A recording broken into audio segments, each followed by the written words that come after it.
Dibilang jam bukunya juga kan agak maju ya, jam iya setengah lima ya kan, soal sendiri kan setengah jam.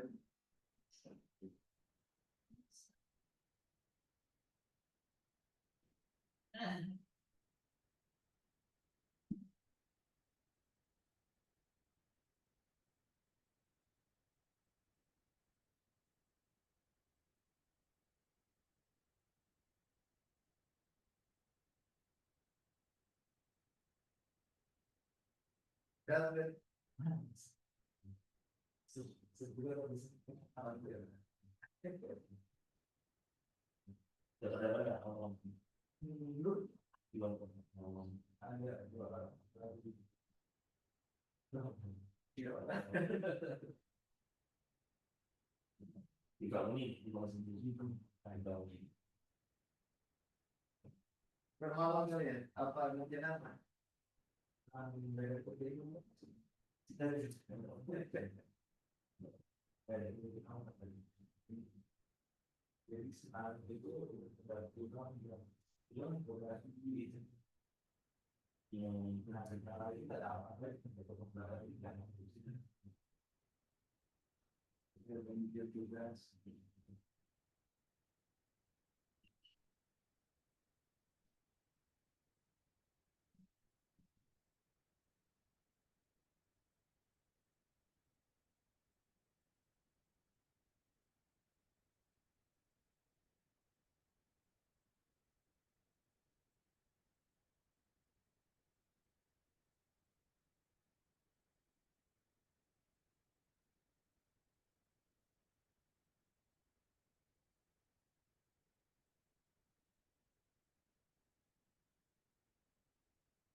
Bismillahirrahmanirrahim. Assalamualaikum warahmatullahi wabarakatuh. Alhamdulillah, alhamdulillahilladzi bi ni'matihi tatimmu shalihat kama yuhibbu rabbuna wa yarda. Asyhadu an la ilaha illallah wahdahu la syarikalah wa asyhadu anna Muhammadan abduhu wa rasuluh. Allahumma shalli wa sallim wa barik wa an'im ala sayyidina Muhammadin wa ala alihi wa sahbihi wa man tabi'ahum bi ihsanin ila yaumiddin. Amma ba'du. Alhamdulillah, kita bersyukur kepada Allah Subhanahu wa taala di hari yang terbaik ini, di hari Jumat ini, di waktu yang penuh barokah ini, itu waktu subuh dan setelah subuh sampai matahari terbit, itu merupakan kita bisa pasti diberi kekuatan oleh Allah Subhanahu wa taala untuk kita duduk untuk mempelajari syariat Allah, untuk mempelajari agama Allah, agar kita bisa menjalankan kehidupan ini sebagai hamba Allah. Karena memang salah satu tujuan di mana manusia diciptakan itu adalah mereka menjadi hamba-hamba Allah. Orang yang hidup bukan hanya sebatas hidup, tetapi betul-betul hidup itu ada sesuatu yang dituju, yaitu mencari keridhaan Allah Subhanahu wa taala. Pada eh, kesempatan hari ini kita akan coba mengangkat tentang masalah fikih ibadah, dan fikih ibadah ini kita mulai dari masalah toharoh. Nah, sebelumnya kan kita sudah bahas itu beberapa muqaddimah tentang usul fikih, ya, beberapa muqaddimah tentang usul fikih. Nah, kita sekarang masuk ke fikih-fikih praktisnya saja, dan itu mencakup banyak hal ya, di beberapa sektor kehidupan kita, dari yang sifatnya ibadah, kemudian muamalah, kemudian munakahah, dan satu lagi adalah tentang masalah pidana, ya, tentang hukum-hukum pidana. Dan kita coba mengangkat, dan ini menjadi apa? Menjadi cara para ulama ketika membahas masalah fikih. Nah, ketika membahas masalah fikih yang diangkat adalah fikih toharoh, fikih tentang bersuci terlebih dahulu, ya, bahwa bersuci itu harus memenuhi dua kriteria, ya. Pertama adalah suci dan bisa untuk mensucikan. Ya, suci dan bisa untuk mensucikan. Jadi yang kita bahas ini adalah hal-hal yang sifatnya praktis saja ya, karena juga waktunya tidak banyak, materinya juga terlalu banyak, gitu ya. Sehingga mungkin kita akan bahas hal-hal yang dirasa perlu saja, apalagi hal-hal yang sifatnya sering kita dapati dalam keseharian kita, gitu ya. Baik. Nah, ini adalah kitab yang kita jadikan sebagai landasan ya, yaitu kitab Mausu'atul Fiqhi alal Madahibil Arba'ah, ensiklopedi fikih empat madhab yang ditulis oleh eh, guru kami, yaitu eh, Dr. Yasir bin Najjar Ad-Dimyati Hafizahullah Ta'ala. Lah bab toharoh saja, ini kalau di saya belum beli kitabnya ini ya, tapi saya bacanya lewat PDF ya. Kami berguru ke beliau per bab ya. Kami berguru kepada beliau itu per bab toharoh, kemudian bab sholat itu kami berguru meskipun belum selesai sih, belum selesai sampai akhir ya. Akhir ini kitab tentang wasiat, fikih wasiat. Dan ini ada 24 jilid kitabnya ya. Kitabnya ada 24 jilid dan itu kami masih belajar kepada beliau hafizahullah taala. Dan kitab Mutahharah itu satu jilid pertama sendiri itu. Ya, kalau satu jilid pertama kita bahas cuma 40 menit ya nggak mungkin bisa habis lah ya. Terlalu pendek waktunya. Sehingga ya kita coba angkat yang sifatnya eh, apa sifatnya penting saja, praktis saja. Ya, hal yang sifatnya praktis. Kalaupun ada nanti yang ingin dibahas, kita bisa angkat itu. Ya, ini kalau misalnya antum mau baca bagus ini ya. Kita bahasanya tidak terlalu nih ya, bahasanya tidak terlalu sulit ya. Nggak ada. Ya perlu kita terjemahkan kayak ini ya.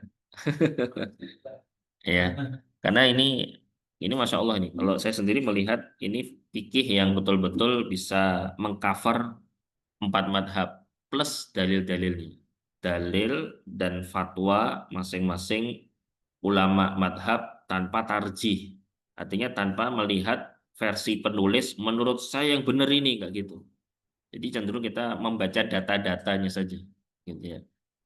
Dan saya memang tertarik ini ya. Pertama kali ada dulu sempat apa setiap setiap 1 tahun sekali ya, setiap 1 tahun sekali nanti beliau biasanya ngasih ujian lah, ujian tertulis yang dapat nilai 100 dapat kitab beliau ini gratis, ya kan?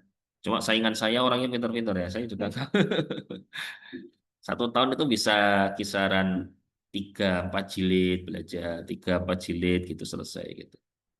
Saya belum pernah dapat dan kayaknya ada uangnya ya. Uangnya kalau nggak salah eh, $1.500 apa ya. Itu dibagi berapa orang tapi pada itu.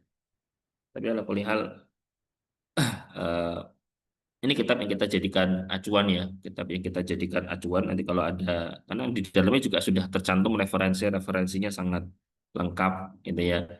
Dan ini cukup, anak pribadi sangat merekomendasikan ya kalau membahas masalah fikih empat madhab. Nah, ini salah satu referensi yang cukup padat untuk bisa dipelajari, insya Allah. Tip. Ini.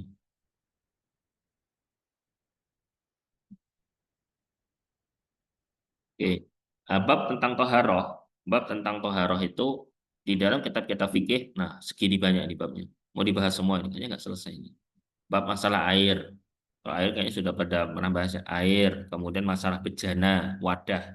Wadahnya itu wadah yang boleh apa tidak, najis apa tidak, kemudian menghilangkan najis. Kalau ada najis, najis itu apa saja yang masuk kategori najis, bagaimana cara menghilangkan najis. Kemudian mengusap khuf, tahu khuf? Tahu ya, khuf itu sejenis apa kaos kaki ya, cuma dia terbuat dari kulit. Ada yang punya? Tidak ada ya. Bukan kaos kaki kan dari kain ya, ini dari kulit. Jadi betul-betul tertutup semua kulitnya. Dan itu tidak perlu dilepas kalau wudhu dengan beberapa syarat ya, dengan beberapa syarat. Itu cukup diusap aja. Kemudian ada wudhu sendiri, ada pembatal-pembatal wudhu itu apa saja. Kemudian ada adab buang air, ya kan, dari istinja sampai istijmar, gitu ya. Kemudian ada tayamum, kemudian ada mandi junub, kemudian ada tentang fikih kewanitaan yaitu haid dan istihadah. Ya, istihadah itu bukan haid ya. Istihadah itu kalau orang ya harus dipelajari fikihnya memang. Ini fikih fikih lin nisa ya, fikih untuk para muslimah. Tep. Ini tema-tema 1, 2, 3, 4, 5, 6, 7, 8, 9. Oh, ada 10 bab ya. Mau dibahas satu pertemuan ini ya. Berapa menit kita mau selesai ini? Nggak usah ya. Kita yang praktis saja dulu ya. Karena saya kemarin sama Ustadz Farizal dikasih anus ya, dikasih apa batas waktu ya. Batas waktunya setahun. Jadi 1 bulan 1 pertemuan, tentu berarti 12 kali pertemuan saja. Baik. Bab air. Ya. Air yang bisa digunakan untuk bersuci adalah air yang suci dan mensucikan. Gitu ya. Bahasa yang biasa dipakai itu adalah air mutlak. Gitu ya. Jadi air mutlak itu adalah air yang masih dalam bentuk aslinya, tidak ada perubahan, tidak ada percampuran, gitu ya. Dan itu di kita insya Allah berlimpah ya. Kalau kita sendiri insya Allah berlimpah. Kalau misalnya pas nggak ada air, ya datang ke masjid insya Allah ada airnya, gitu ya. Ada airnya insya Allah. Kecuali kalau di kampung-kampung ya, di kampung-kampung beberapa kampung itu di rumah nggak ada air ke masjid juga nggak ada air. Ya, di beberapa kampung ya. Kalau ada sumur yang digali itu, nah itu sudah dipakai untuk wudhu sudah bisa itu. Jadi intinya mudah sekali ya. Bahwa semua air kalau kita di Indonesia ini semua air bisa digunakan untuk bersuci, insya Allah. Jadi air hujan, air laut dan seterusnya. Kemudian air hangat karena panas matahari itu masih dihukumi suci dan mensucikan. Meskipun ini bukan opsi bukan opsi utama. Kalau ada air, karena asal air itu kan dia tidak hangat ya. Meskipun ada beberapa air yang kalau di sini itu di Masjid Sunan Kalijaga. Pernah pernah pernah Masjid Sunan Kalijaga itu di daerah mana ya? Di dekat masjid dekat PMI Bandar Lampung itu nanti ada Masjid Kalijaga. Itu air yang keluar dari mana? Yang dikeluarkan dari sumur itu airnya agak panas memang. Dari sananya agak panas. Ya, tapi ketika dimasukkan ke tandon mengendap beberapa waktu nanti jadinya tetap dingin gitu.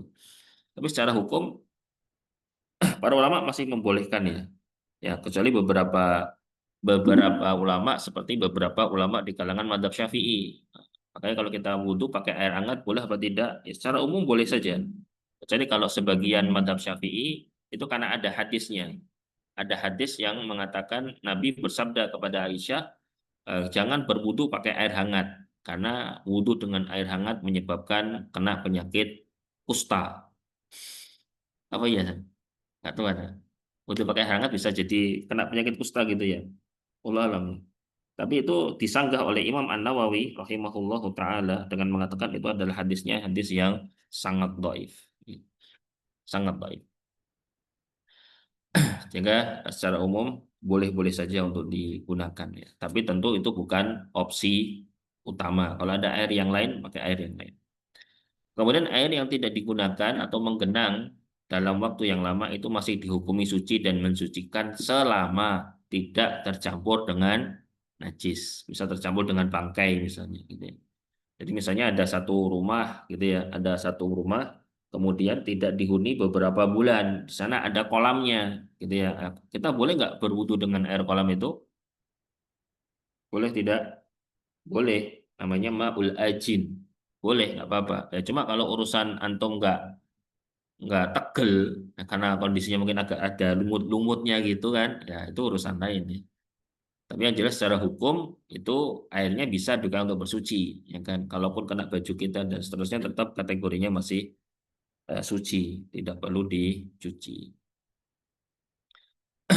Mungkin gini ya, ya adapun air-air yang lain ya seperti air mustakmal. Air mustakmal itu sendiri diperselisihkan oleh para ulama. Air mustakmal itu apa juga para ulama berbeda, hukumnya bagaimana lebih berbeda lagi. Ada yang mengatakan boleh, ada yang mengatakan tidak boleh. Jadi kita kondisional saja ya. Kemudian tentang bejana. Jadi wadah yang dipakai untuk berwudu. Nah, dalam Islam itu haram menggunakan bejana yang terbuat dari emas dan perak itu bagi laki-laki atau perempuan. Perempuan boleh pakai perhiasan emas, boleh, nggak apa-apa. Tapi kalau punya wadah bejana dari emas, nggak boleh digunakan, sama-sama nggak boleh. Jadi ya, misalnya punya apa di sana ya? Punya piring, piringnya dari emas, boleh tidak untuk digunakan? Tidak boleh. Gelas dari emas, boleh nggak digunakan? Tidak boleh. Gitu ya. Mau laki mau perempuan tidak boleh. Sama sekali tidak boleh. Kalau perhiasan wanita masih boleh ya. Wanita perhiasan cincin emas masih boleh. Tapi kalau sudah masuk kategori gelas, gelasnya emas itu nggak boleh.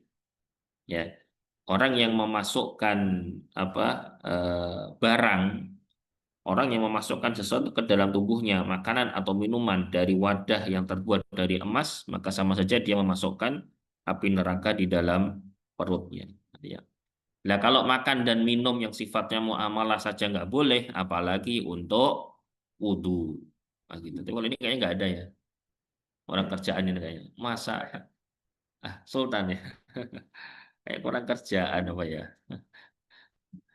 Atau kalau orang-orang yang di apa kayak di Qatar orang-orang kayak gitu itu kadang-kadang duitnya bingung mau diarahkan kemana ya.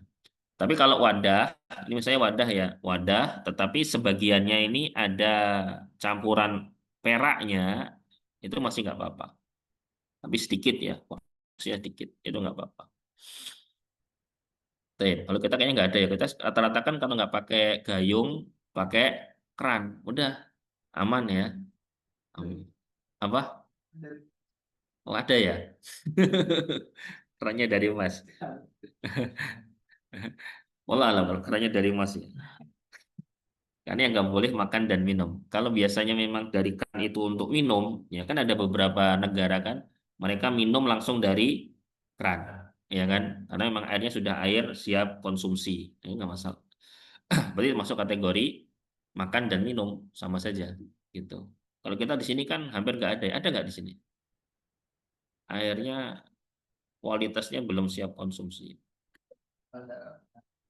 Ada ya mungkin ya. Oh, apanya? Oh, reason why-nya. Atau alasannya? Alasannya kalau kita lihat ke hadis ya, kalau kita lihat ke hadis itu ada beberapa riwayat yang menyebutkan. Pertama, karena bejana yang terbuat dari emas ataupun perak itu disediakan oleh Allah bagi orang beriman itu hanya di jannah saja. Ya. Kalau orang yang sudah pernah pakai bejana untuk makan dan minum untuk apa di dunia ini, dia nggak bakal dapat di akhirat. Ya kalau orang sudah menahan diri nggak apa namanya tidak pakai ini, nah, maka insya Allah dia akan dapat di akhirat. Nah kalau bejana ada, masa orangnya nggak ada? Nganggur loh di bejana di apa wadah untuk makan dan minum di jannah nganggur. Itu yang ada riwayatnya, sebenarnya seperti itu. Kemudian nanti muncul beberapa ilat atau hikmah-hikmah yang disampaikan oleh para ulama yang tentang nanti mengacu ke sisi kesehatan, gitu kan. Kemudian nanti mengacu ada yang bahas sampai ke sisi psikologi, gitu kan.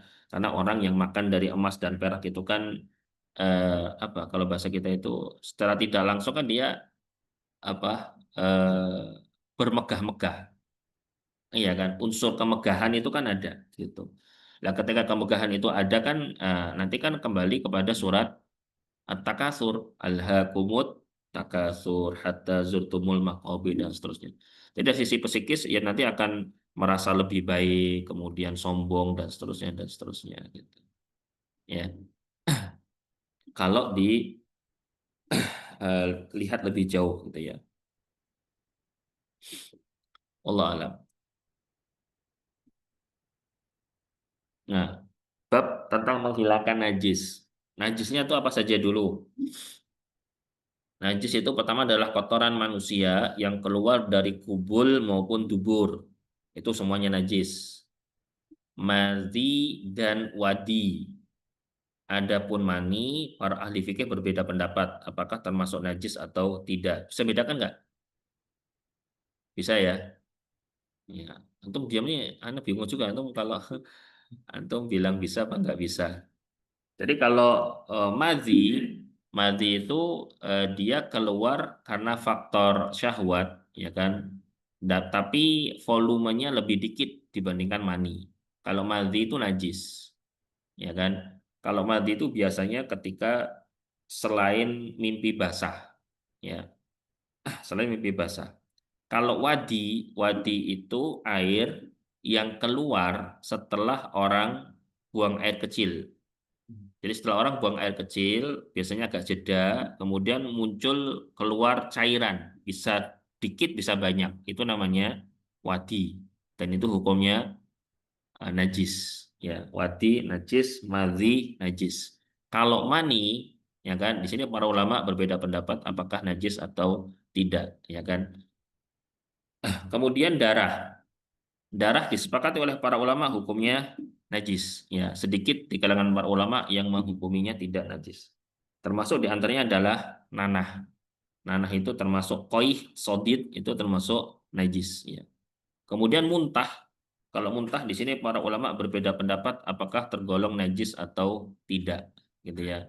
Sebagian ulama nanti membahas najis muntah itu dikategorikan najis dalam porsi yang banyak. Kalau muntahnya muntah dikit, maka dia tidak kategori najis. Tapi kalau muntahnya banyak, maka kategorinya najis. Kemudian ada khamar. Khamar, di sini para ulama menyampaikan bahwa khamar itu najis, meskipun ada sebagian sedikit yang mengatakan tidak najis. Karena Quran mengatakan khamar sebagai rijis, najis. Ya.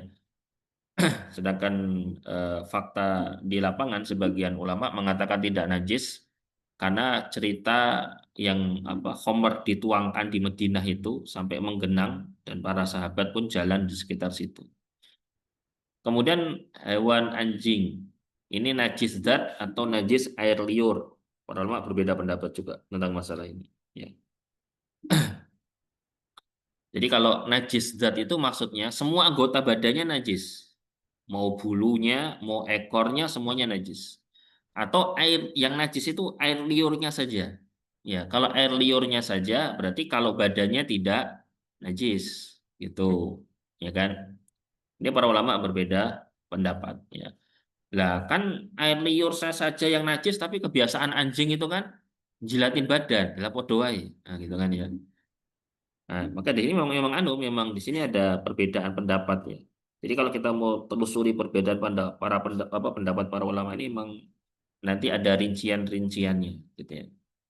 Kemudian ada hewan babi ya, hewan babi itu najis secara zat ya, najis secara zat. Bersentuhan dengan babi berarti najis. Oke. Kemudian kulit bangkai yang belum disamak. Jadi ada bangkai mati, kambing misalnya. Nah, kemudian kita sentuh kulitnya, maka statusnya tangan kita adalah najis. Ya, bangkai itu kategorinya najis. Ya. Tapi kalau sudah disamak, atau disamak ya, sudah dibuat seperti kulit-kulit itu loh ya, sudah diproses seperti itu, maka jadinya tidak najis, meskipun dia dari bangkai. Ya, meskipun hewannya adalah bangkai. Bangkai artinya dia mati tidak dengan disembelih dengan cara yang sembelih syar'i itu. Nah, kemudian kotoran hewan yang haram dimakan. Ya, kotoran hewan yang haram dimakan masuk kategori najis. Ya, seperti apa? Kucing, ya kucing. Kemudian apa lagi? Apa? Hewan anjing, ya kan? Kotorannya itu najis, ya. Cicak termasuk najis nggak? Kotoran cicak ini. Cicak termasuk najis nggak? Cicak itu boleh dimakan tidak? Lah kan buktinya ada orang makan tokek, iya kan? Bahkan tokek itu diternak loh, iya kan? Katanya untuk obat, obat apa nggak tahu. Nah, kadang-kadang kan kita mau sholat nih, mau sujud. Nah, di depan kita ada kotoran itu, disentil sama tangan kita, til. Nah, gimana? Ya kena depannya malah ya. Gimana gitu itu? Ya, cicak itu kan termasuk hewan yang berpahala jika kita membunuhnya.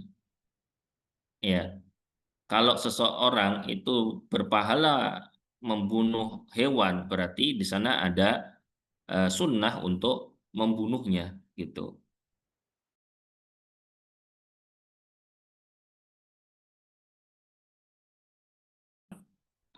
Bahasanya apa ya? Sehingga hewan itu hewan yang diperintahkan oleh Islam untuk kita membunuhnya, statusnya adalah hewan yang haram. Gitu. Maka kotoran cicak termasuk apa? Najis tidak? Najis. Ya.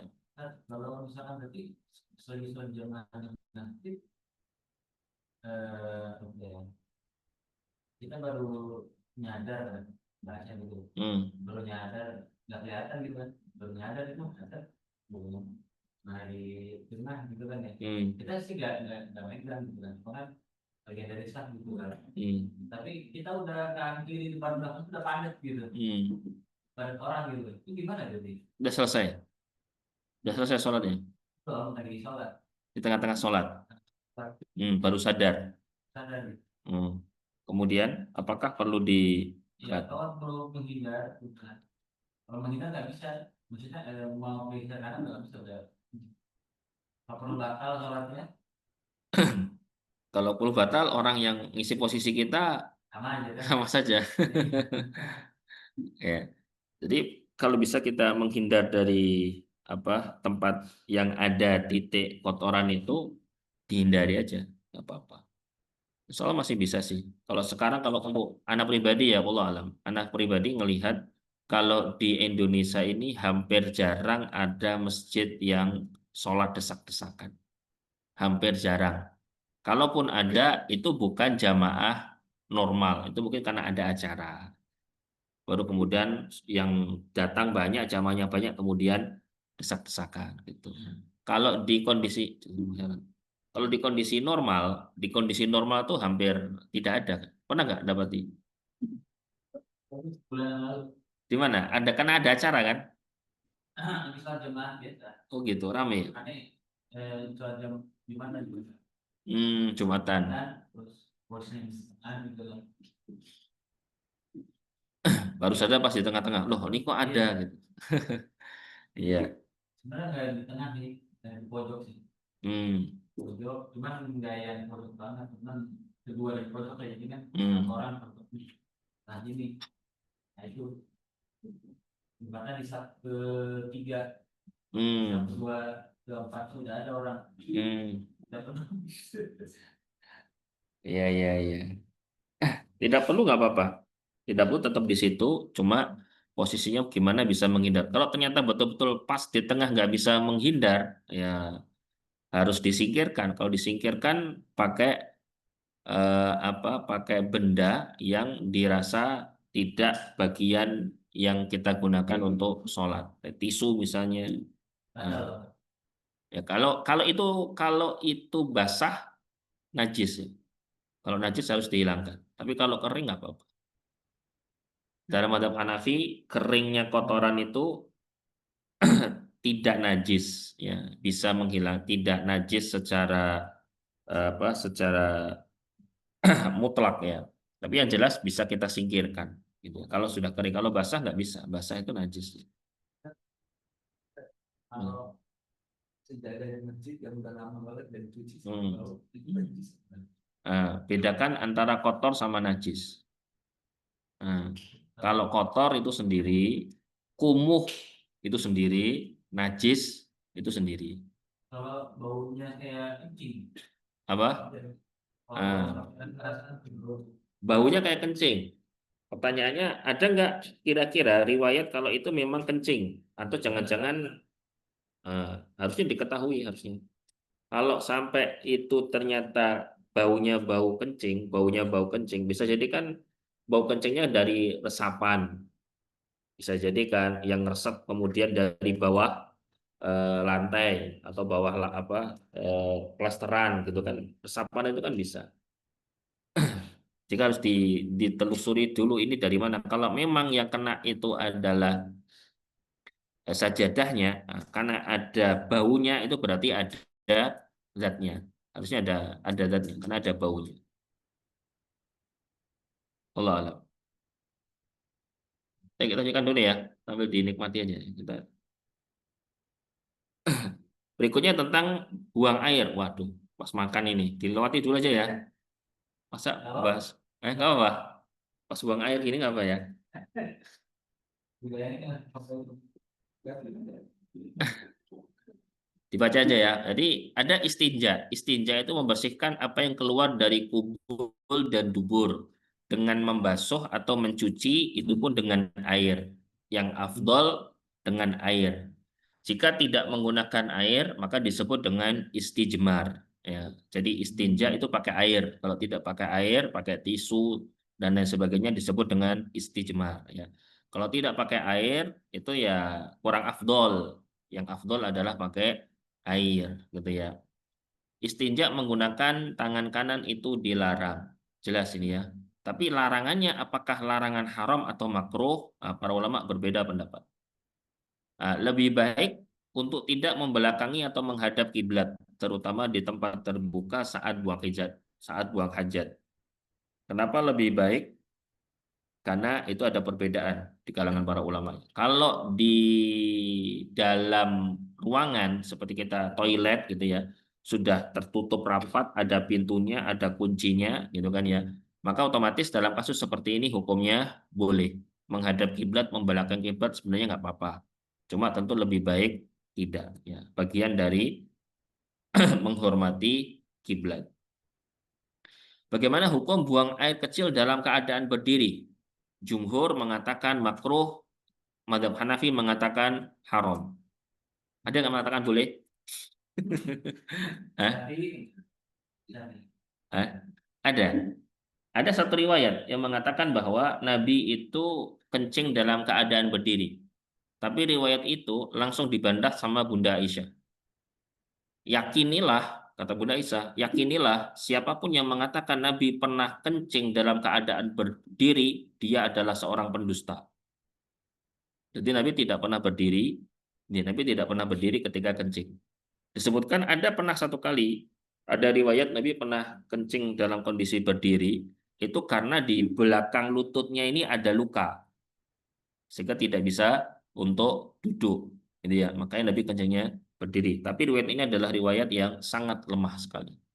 Ya. Opsinya hanya dua, makruh atau haram. Ya. Kalau memang betul-betul bisa, sebisa mungkin duduk. Kalau memang dalam kondisi yang memang tidak memungkinkan dan harus berdiri, ya pakai makruh nggak apa-apa. Tapi sekali lagi itu sama sekali tidak ada anjurannya. Nah, itu yang kan tidak ada anjurannya. Seperti apa? Kalau di toilet kan ada apa? Urinoid ya. Nah, kayak model gitu itu. Adul, Kenapa ya di apa faktor yang lain ya seperti adul, apa itu? ada. Memantul ya, air Aus kencing yang malam apa enggak ya? memantul yang kadang-kadang kita tidak terasa mengenai kain kemudian malah digunakan untuk sholat kan jadinya semua serba najis ya. Nah, kemudian berikutnya yang harus diperhatikan adalah tidak berbicara ketika buang air. Nah, ini 4 madhab makruh jika membaca Quran haram ya. Jadi kalau di dalam air nggak usah ngobrol, ya kan, nelpon, apalagi ya. Kalau jangan ya, karena apa? Karena sejak awal ketika buang air itu kita menjauh dari orang, kita menjauh dari orang, kemudian bahkan menutup diri kita dari orang ketika buang air itu, memang sebisa mungkin akhirnya kan nggak pantas kalau ngomong, gitu loh ya. Lagi malah ngomong, malah nelpon. Kalau sekarang udah nggak gitu lagi ya. Sekarang mah sudah bawa HP, nonton film, nonton YouTube ya di toilet ngapain coba. Ya, kalau baca Quran haram ya. Dan 4 mazhab mengatakan hukumnya makruh. Kemudian haram buang hajat di air yang menggenang. Ada air menggenang, nggak boleh kencing di situ. Kenapa? Karena air menggenang itu nanti ketika kena, misal contohnya aja, hujan kemudian ada air genang. Ada anak-anak kemudian mainan, kebelet, kemudian kencing di situ. Terus ada orang lewat, jadinya gitu ya. Maka harus diperhatikan. Termasuk di kolam renang gitu ya. Kolam renang malah kencing di kolam renang. Kan airnya banyak katanya. Ya, itu tetap nggak boleh ya. Meski ini bukan masalah status airnya ya. Ini akhlak seperti itu nggak boleh. Laut menggenang ya. Oh, berenang di laut. Boleh nggak? Berenang kencing di laut.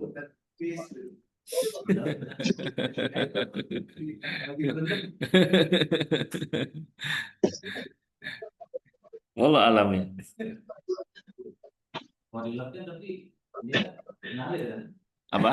Di laut kan? Masih mengalir kan? Allah alam. Masuk kategori mengalir nggak itu laut? Mengenang definisinya nggak gerak. Seperti sebenarnya gimana? Danau. Ada ini juga. Ada aliran itu. Jadi yang harus diperhatikan itu bedakan antara hukum perilakunya dengan status airnya. Gitu ya. Kalau jelas kalau kencing di danau, kencing di sungai, di dalam sungai, kencing di laut ya nggak ngerubah status air. Airnya tetap air mutlak ya karena apa? Volume air lebih banyak dibandingkan najisnya. Tapi kalau kemudian eh, di situ bagaimana ya? Nah, kalau di air yang kalau sungai jelas, sungai mengalir nggak masalah, ya kan? Danau mengalir nggak? Dipakai untuk irigasi nggak itu danau? Biasanya dipakai nggak? Eh? Oh, tergantung danaunya. Oh, ya. Kalau misalnya ada apa namanya, ada apa pengalokasian irigasi yang bersumber dari air danau itu ya berarti kategorinya mengalir. Kalau gimana? Ini bisa juga. Iya, volumenya lebih besar. Itu kan status air. Ya, status air. Kitanya sendiri loh. Kita kalau di air yang menggenang seperti itu tidak ya. Tapi kalau seharusnya bukan termasuk air menggenang sih, air laut, air danau harusnya. Tidak termasuk air menggenang. Air menggenang itu di kamar mandi, ember, kolam renang, gitu. Kemudian di lubang-lubang di jalan itu masuk kategori eh, menggenang. Kolam renang yang rawan. Apa? Kolam renang yang rawan. Kolam renang, yang rawan kolam renang. Kadang-kadang orang-orang gitu itu, bola. Kalau di kalau di sini ya, kalau di Jawa sana itu kalau di daerah rumah saya itu di daerah Klaten ya. Di daerah Klaten itu banyak sekali kolam renang yang dari sumber air. Jadi ngalir dia. Itu nggak apa-apa. Ya nggak apa-apa. Karena kolam renangnya ngalir. Jadi dia Nggak apa-apa. iya adabnya. Nggak apa-apa tipis.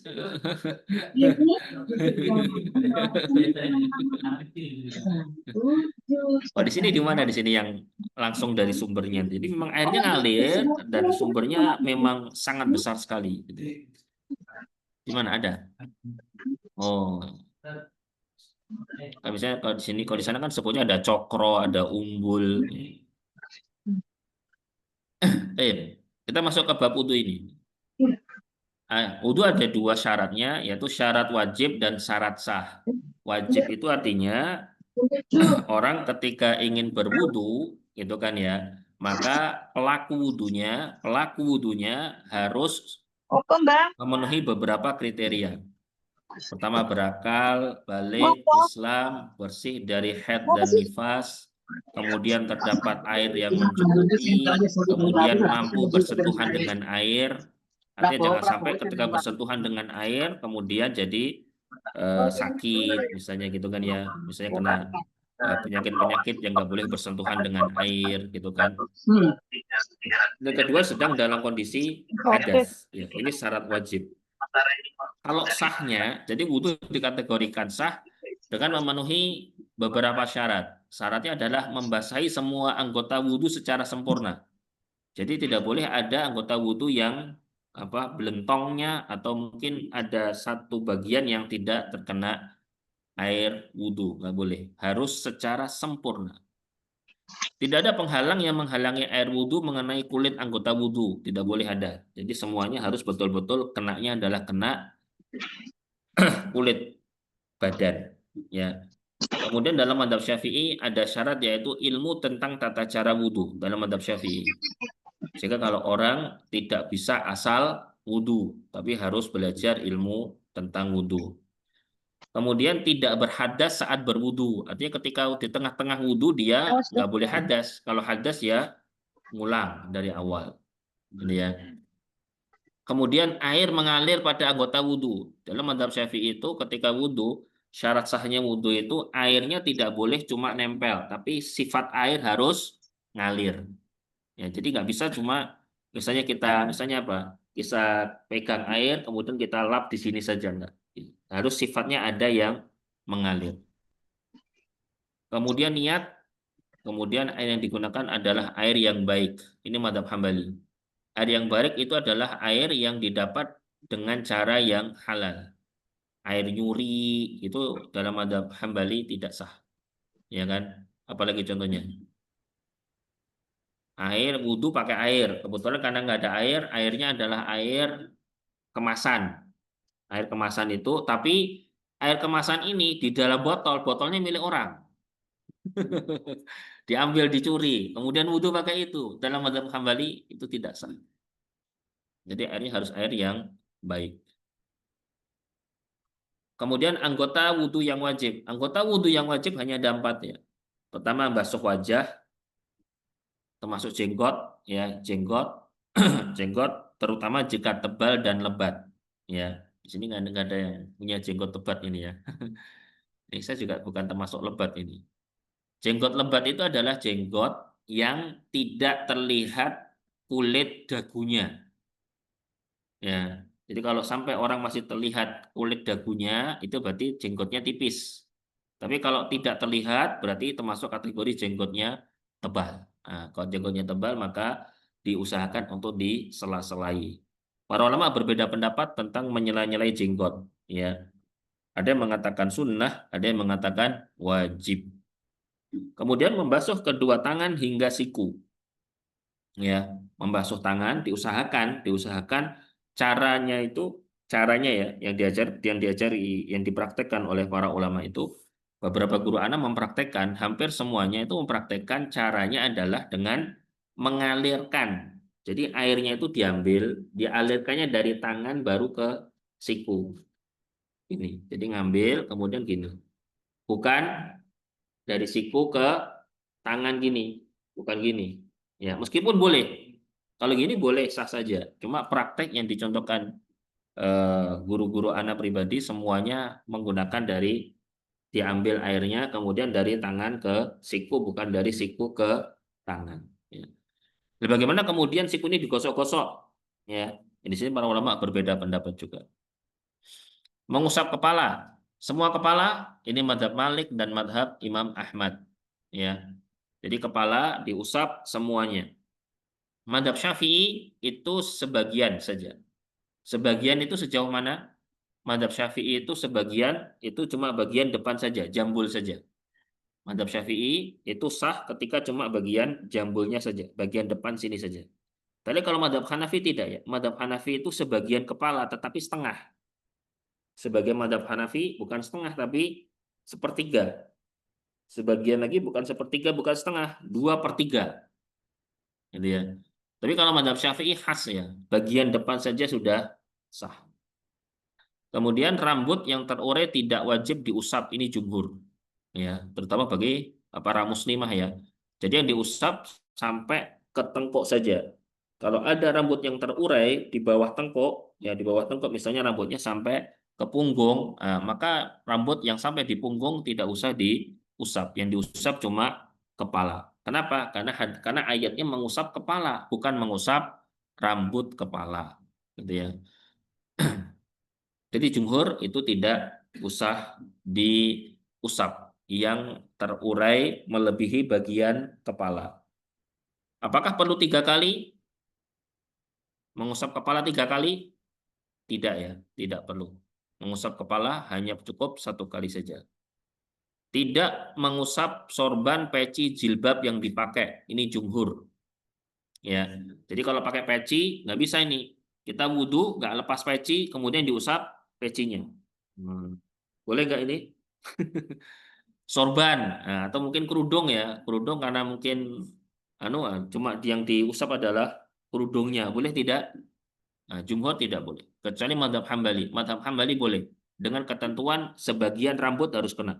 Jadi sebagian rambut kena, kemudian sebagiannya kena peci atau kena sorban atau kena jilbab. Madhab Hambali boleh. Kemudian membasuh kedua kaki hingga mata kaki. Kemudian hal-hal yang diperselisihkan, hal-hal wajib yang diperselisihkan oleh ulama dalam wudhu. Niat, ya, niat. Apakah betul-betul orang ketika wudhu tuh niatnya harus niat untuk mengangkat hadas atau tidak? Niatnya niat untuk memperbarui wudhu atau niatnya adalah niat untuk menghilangkan hadas, niatnya untuk sholat. Nah, ini para ulama berbeda pendapat. Kemudian mualah. Mualah itu urut dan segera. Jangan sampai wudhu, tetapi ketika wudhu, anggota badan yang sebelumnya diusap itu sudah kering. Mualah namanya dalam pembahasan fikih. Paham ya? Jadi kita ini, jangan sampai kita mengusap tangan, jangan sampai kita membasuh tangan kita, sedangkan air wudhu di wajah sudah kering. Nah, jadi harus segera. Nah, wajah, kemudian tangan, gitu ya. Nah, ini sifatnya pembahasannya disebut dengan mualah. Apakah itu wajib atau sunnah? Ya. Kemudian hukum berwudu secara berurutan. Ini hukumnya sunnah muakkadah atau wajib. Ya, sunnah muakkadah itu berarti kalau nggak berurutan, ya berarti nggak apa-apa. Kalau wajib nggak berurutan berarti tidak sah. Kemudian hukum menggosok anggota wudhu yang dibasuh. Ya. Jadi benarkah seseorang ketika misalnya tangan ini kan dibasuh ya. Apakah kemudian harus digosok-gosok ini? Atau bisa ketika kita buka keran kemudian asal kena air saja. Gini ya. Itu cukup atau memang harus digosok-gosok? Ini para ulama berbeda pendapat apakah itu sunnah atau wajib hukumnya. Nah, kemudian ini sunnah-sunnah wudhu. Kemudian ada membaca basmalah, mencuci kedua tangan hingga pergelangan tangan. Ini yang sunnah ya. Berkumur, istinsak dan istinsar. Meskipun ada perbedaan tentang hukumnya, apakah wajib atau sunnah. Kemudian mengusap kedua telinga, kemudian menyela-nyelai jenggot, menyela-nyelai jari tangan, menyela-nyelai jari kaki, kemudian mengulang anggota wudhu 3 kali, bersiwak, ini kayaknya jarang ini. Sunnah bersiwak saat wudhu ini jarang ya. Jarang dilakukan maksudnya. Kemudian memanjangkan pembasuhan anggota badan, ya. Jadi ketika sampai siku saja ada lebihan ke lengan atas. Kemudian berdoa setelah wudhu, dan yang terakhir adalah sholat sunnah 2 rakaat setelah wudhu. Ini adalah sunnah-sunnah di dalam wudhu. Terakhir, pembatal-pembatal wudhu. Apa saja yang dikategorikan membatalkan wudhu? Yang membatalkan wudhu adalah pertama yang keluar dari kubul dan dubur. Apapun yang keluar, dia statusnya adalah pembatal. Ya, urusan najis apa nggak najis sudah dibahas tadi, tapi yang jelas wudhunya batal. Kemudian najis yang keluar dari selain kubul dan dubur, misalnya darah. Darah keluar dari tangan, maka wudhunya batal. Kemudian tidur terlelap, ya, tidur terlelap. Tidur terlelap itu sampai dia nggak sadar, ya kan? Contohnya adalah pas dengerin khutbah Jumat. Apa? Oh iya. Pas dengerin khutbah Jumat itu kan sebelumnya aktivitas kan, aktivitas waktu duha, aktivitas waktu Jumatan, ini hari Jumat juga kan. Nah, kemudian pas waktunya khotib naik mimbar tidur. Nah, kalau sampai tidurnya itu terlelap, nggak sadar, maka segera wudhu. Ya. Bagaimana hukum tidur di saat sholat? Batal nggak? Di tengah-tengah sholat tidur, sujud. Sujudnya satu rakaat satu kali. Sujud yang kedua masih sujud yang pertama. Nanti ya. Nah, ini para ulama berbeda pendapatnya. Kemudian tidur dalam posisi duduk. Nah, tidur dalam posisi duduk ini para ulama mengatakan tidak membatalkan ya, tidak membatalkan. Nah, tidur dalam posisi berbaring. Nah, kalau ini cenderung membatalkan. Kemudian menyentuh kemaluan secara langsung. Ini terdapat ikhtilaf perbedaan di kalangan para ulama. Yang kalau secara langsung, kalau tidak secara langsung, maka tidak membatalkan wudhu. Menyentuh dubur. Apakah menyentuh dubur ini termasuk membatalkan wudhu? Di sini ada perbedaan di kalangan para ulama. Mayoritas ulama menganggapnya adalah batal jika langsung. Kemudian menyentuh lawan jenis. Menyentuh lawan jenis, madhab Hanafi tidak batal, madhab Syafi'i batal, madhab Maliki yang batal adalah sentuhan dengan syahwat. Sentuhan yang tidak dengan syahwat maka tidak batal. Gitu ya. Kemudian memakan daging onta.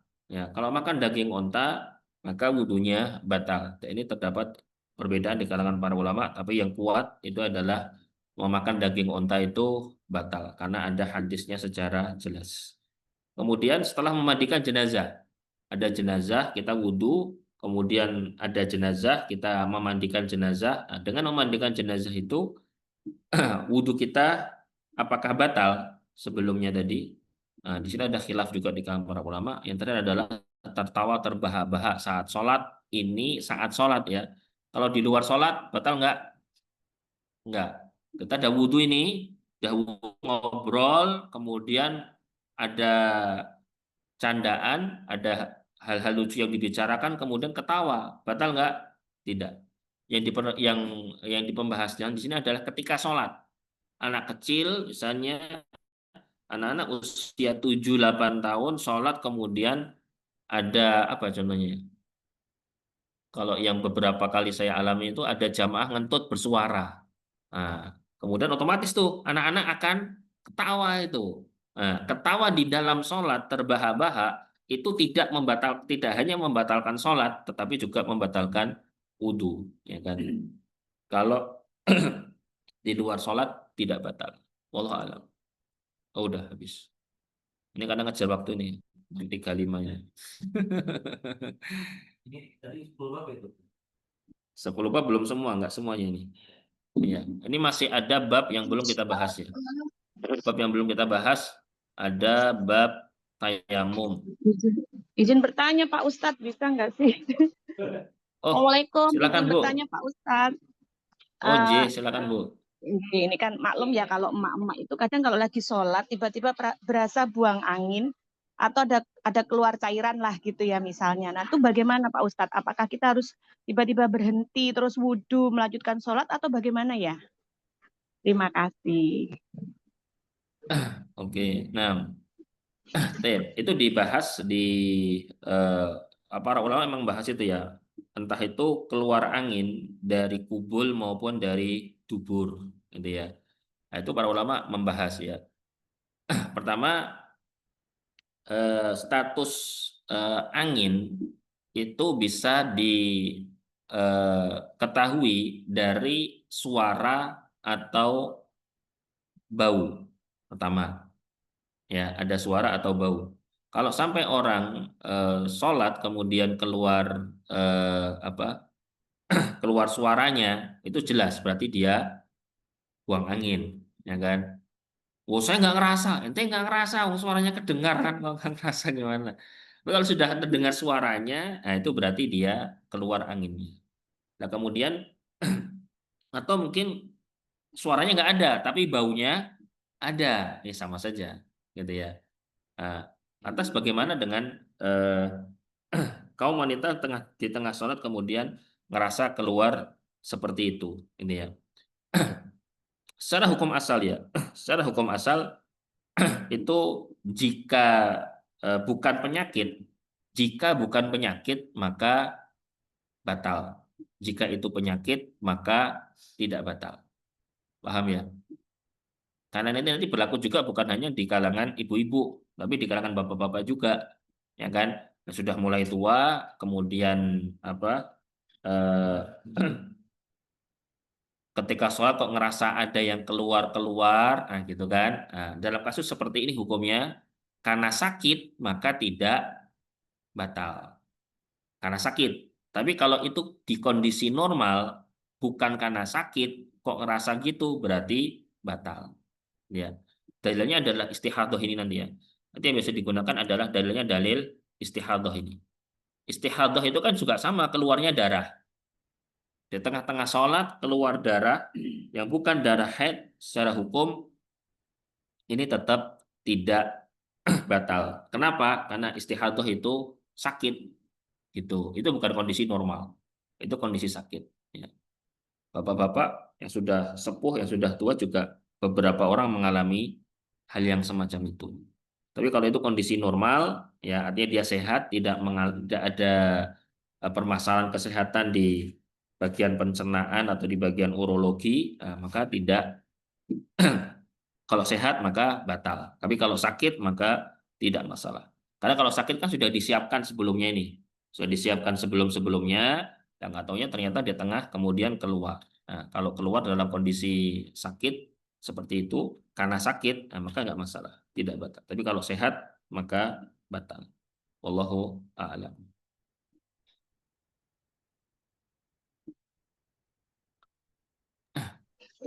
Jadi ini tayamum ya. Tayamum, mandi junub, haid dan istihadah ini belum dibahas. Baik. Ada yang ingin dibicarakan lagi? Fadol? Nggak ada ya? Kalau keadaan berdarah itu, Hmm. sholat itu, darahnya kan ngalir sunah, Hmm. berdarah gitu. Sholat, tahu dulu ya, sholat itu harus ya harus bilang itu boleh kalau Hmm.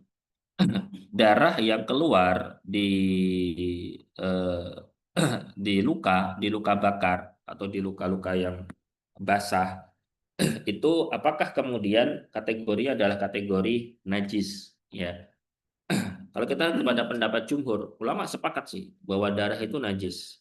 Tetapi darah najis itu sesuai dengan ayat di sana ada satu sifat yaitu masfuh, darah yang ngalir. Darah yang ngalir itu najis. Gitu. Jadi kalau darahnya itu dia sifatnya tidak mengalir, sebagian madhab itu masih membolehkan, nggak apa-apa. Jadi misalnya kita punya luka bakar gitu, ada merah-merahnya gitu kan, ada nanah-nanahnya gitu, nah, itu tidak ngalir, tapi dia ada saja dan kita bisa jaga itu sampai selesai sholat maka tidak batal. Nah, gitu. Kalau sampai darahnya mengalir, nah, gitu ya, darahnya banyak sampai mengalir, nah, itulah yang najis. Itu yang harus dibersihkan karena itu najis. Wallah alam.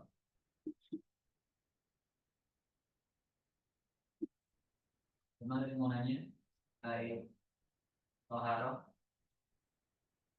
ya sampai kita berwudu air itu nggak sadar ternyata nggak boleh. punya pengalaman ini nggak, kalian bingung nggak terkait air? Tadi mau nanya, baik, tadi di bagian takdir air itu berapa sih yang dilindungi najis besar ya? Khususnya untuk air itu sebenarnya karena kalau kan itu macam itu sumber umur sekian. Nanti. Jadi untuk anak kecil ya, untuk anak kecil itu secara hukum najisnya itu tetap najis. Jadi bayi sekalipun najis. Itu. Cuma cara bersihnya diberikan keringanan rukhsah. Itu. Kalau najisnya tetap najis. Kalau tidak kemudian dikategorikan najisnya itu lebih ringan enggak juga. Najisnya tentu tetap najis ya. Cuma cara membersihkannya sedikit dikasih tata cara oleh Nabi yang berbeda. Kalau itu bayi perempuan maka dicuci. Kalau itu bayi laki-laki maka diperciki kan gitu. Itu bukan berarti najis yang bayi laki-laki lebih ringan daripada najis bayi perempuan, enggak juga. Dua-duanya najis. Cuma caranya beda. Kenapa? Karena memang apa apa yang terjadi ketika bayi laki-laki dan bayi perempuan kencing kan beda gitu. Maka cara membersihkannya, mensucikannya juga berbeda. Itu sampai kapan atau selama apa? Nah, selama si bayi itu tidak mengkonsumsi kecuali hanya ASI. Nah, terutama bayi laki-laki ya, karena bayi laki-laki kan dia diperciki di tempat-tempat najisnya sudah cukup ya. Tapi kalau si bayi laki-laki sudah mengkonsumsi MPASI misalnya makanan pendamping ASI, maka dalam kasus seperti ini nggak bisa pakai dipersiki, ya kan? Tetap dicuci seperti yang lain. Gitu ya. Bukan berarti sekali lagi ya, bukan berarti najis bayi laki-laki lebih ringan daripada najis bayi perempuan, enggak, sama. Cuma caranya saja yang berbeda, gitu ya. Wallah alam. Makanya tadi saya kasih contoh anak kecil itu usia 7-8 tahun tadi saya bilang. 7-8 tahun mah sudah. Masa masih ASI? Nggak mungkin kan? Nah, makanya kalau kencing, kadang-kadang ini harus diperhatikan ya. Jangan sampai air-air menggenang itu kemudian dikencingi. Nanti bisa berdampak fatal kepada orang-orang yang terciprati dari air menggenang tersebut. Ya, wallah alam.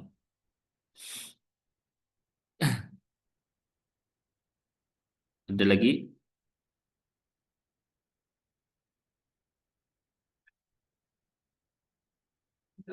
Oke ya, cukup ya. Cukup. Oh, total. Materi yang wajib itu karena tadi itu Hmm, kemudian katakan mandi wajib ya. Oke. Apakah mandi wajib ketika di tengah-tengah kentut itu kemudian harus ulangi dari awal? Ya. Mandi wajib itu ada dua dua sifat ya. Mandi gampang apa mandi sesuai sunnah? Mandi gampang atau mandi sesuai sunnah? Itu. Kalau mandi gampang, pokoknya niat mandi wajib, basahi semua badan selesai. Itu aja. Gak usah pakai tata cara itu gak usah. Jadi asal sah, sah. Iya, secara hukum sah. Jadi nggak usah pakai tata cara ambil wudhunya dulu ini nggak. Itu tidak. Jadi cukup niat. Saya niat mandi wajib sebelum masuk kamar mandi. Kemudian masuk kamar mandi untuk mandi junub. Setelah itu antum basahi semua badan sampai kemana kulit-kulit kepala ini dibasahi sah. Ya, secara hukum itu junubnya sudah hilang. Tuh, secara hukum ya. Nah, kalau seperti itu kan sebenarnya tidak butuh waktu lama sih, ya kan? Karena sangat sangat ringkas sekali, sangat cepat sekali. Tapi kalau menggunakan tata cara atau mandi junub yang dicontohkan oleh Nabi harus pakai mencuci kemaluan dulu dan seterusnya itu kan nanti ada fase wudhu, ya kan? Ada fase wudhu. Nah, ketika sudah sampai fase wudhu, kemudian seseorang jadi mandi mandi junub itu kan wudhu, kemudian nanti apa namanya membasahi, kemudian terakhir mencuci kaki, itu kan? Nah, selama fase ini itu tidak kentut, maka tidak perlu diulang. Paham nggak? Belum paham? Nah, ini tata cara mandi junub nih sebenarnya. Jadi ketika seseorang mandi junub nih, dia dengan tata cara mandi junub dia cuci apa dia bersihkan kemaluan, dia cuci tangan, kemudian dia bersihkan tangan, dia wudhu, kemudian dia sela-selai kepala, kemudian dia siram kepala, kemudian dia siram badan, terakhir dia bergeser dan cuci kaki. Itu kan. Nah, ketentuan ini jika dilakukan dan dia tidak dalam kondisi apa namanya, tidak dalam kondisi kentut misalnya, maka kondisinya adalah sah, ya kan? Tapi kalau kentut sah tidak? Nah, menurut jumhur, ketika kentut maka yang dilakukan adalah mandinya tetap sah. Cuma wudhunya batal. Paham ya? Wudhunya ngulangi aja. Harusnya kan selesai mandi junub kan bisa langsung sholat. Iya kan? Tapi karena kentut dia tadi, selesai mandi dia nggak bisa langsung sholat. Dia harus wudhunya saja diulang. Gitu. Jadi mandinya tetap sah, cuma dia nggak bisa langsung sholat. Dia harus pakai wudhu karena wudhunya batal. Gitu. Apa? Kalau kencing sama ya. Jadi sebisa mungkin jangan sampai. Jadi kalau tata caranya itu selesaikan dulu mandi junubnya, baru bersihkan badan. Ya, jadi kita sudah sampai membasuh kaki. Ketika kaki sudah kita basuh, kemudian baru pakai itu sampo, baru itu pakai apa sabun gitu.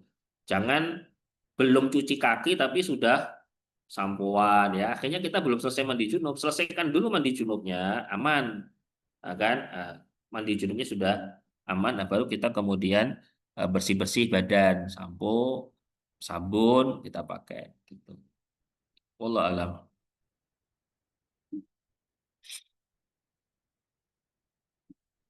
Nah, ini buat